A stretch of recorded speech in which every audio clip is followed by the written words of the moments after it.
अस्सलाम वालेकुम एवरीवन। इस वीडियो में जब हम फर्दर टॉपिक एक्सप्लोर करेंगे that will be orphan process. Orphan process we have already seen कि what is an orphan process is basically whose parent process has finish और terminated though itself remains running. ठीक है, हमारे पास ये जितनी भी conditions हैं हमने देखा कि ये सारे जो है वो पैरेंट प्रोसेस के केसेस हैं। हमारे पास ऐसा प्रोसेस जो इंटेंशनली जो है हमने देखा ऑर्फन प्रोसेस में भी there are two types of categories, unintentional and intentional. ठीक है, हमने देखा कि अगर हम किसी अनइंटेंशनली मीन्स किसी भी रीज़न के तहत अगर हमारा जो है वो पैरेंट प्रोसेस टर्मिनेट हो जाता है, फिनिश हो जाता है, ठीक है, that is for the unintentional case. ठीक है, देन अगर इंटेंशनली की बात करते हैं तो इट इज़ बेसिकली क्या रीज़न हो सकते हैं हमारे पास इंटेंशनली अपने प्रोसेस को ऑर्फन बनाने के लिए। बेसिकली हमारे पास होता क्या है, so that it becomes detach from the user session. ठीक है, और हम चाह रहे हैं कि वो बैकग्राउंड स्टेट के अंदर जो है वो रनिंग में रहे।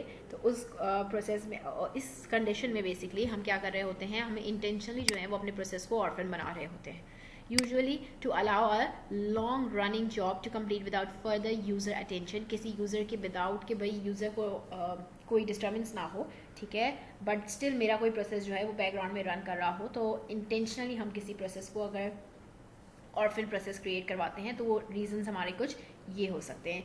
और यू कैन से कि to start an indefinitely running service, किसी भी पर्टिकुलर सर्विस को अगर आपको फॉर समझ लें कि किसी भी विदाउट किसी टाइम लिमिट जो है वो आपको अगर इसको एग्जीक्यूशन स्टेट में रखना है, उस सर्विस की ज़रूरत है हमें, तो हम उसको भी इंटेंशनली ऑर्फन बना सकते हैं। ठीक है, उसके अलावा हमारे पास प्रोसेसेस की there can be another you can use another word or you can hear it कि हमारे पास there is a word that is known as daemon processes. ठीक है, ये क्या होते हैं हमारे पास देयर इज़ कैन से हमारे पास daemon process basically a daemon process is an intentionally orphan process in order to have a background process. अगर हम किसी प्रोसेस को इंटेंशनली जो है वो ऑर्फन की कैटेगरी में ले आते हैं, इंटेंशनली हम उसको ऑर्फन बना रहे होते हैं, तो वो हमारे पास हम उसको डीमन प्रोसेस का नाम भी दे सकते हैं। ठीक है, a daemon process is usually created by a process forking a child process and then immediately exiting. ठीक है, जाहिर सी बात है, हमने जब फोक के सिस्टम कॉल के थ्रू चाइल्ड प्रोसेस क्रिएट किया एंड क्रिएट कराने के बाद जैसे ये मेरे चाइल्ड प्रोसेस क्रिएट होता है देन इमीडिएटली जो है वो आप एग्जिट कर जाएं। ठीक है, तो हमारे पास क्या होगा कि ऐसे केस में हमने देखा था कि thus causing init to adopt the child process. हमारा जो इनिट था, हमारा स्पेशल प्रोसेस, वो बेसिकली जो है वो रीपेरेंटिंग का प्रोसेस अगर होता है उसको हम असाइन कर देते हैं।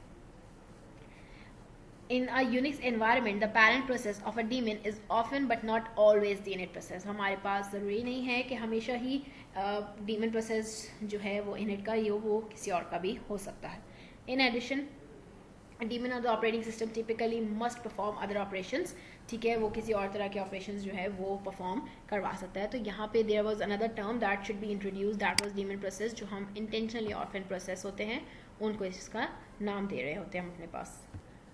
ओके, नेक्स्ट इससे रिलेटेड ऑर्फन प्रोसेस से रिलेटेड जो भी हमारी इम्प्लीमेंटेशन है, ठीक है, हम इंशाल्लाह उसको नेक्स्ट वीडियो में अलग से जो है वो उसको कवर करेंगे। हम एक पूरा प्रोसेस जो है वो रन करके देखेंगे कि हम किस तरीके से जो है वो डिफरेंट ऑर्फन जो है स्टेट्स में जो है किस तरीके से हम आ सकते हैं। तो this was it for the video.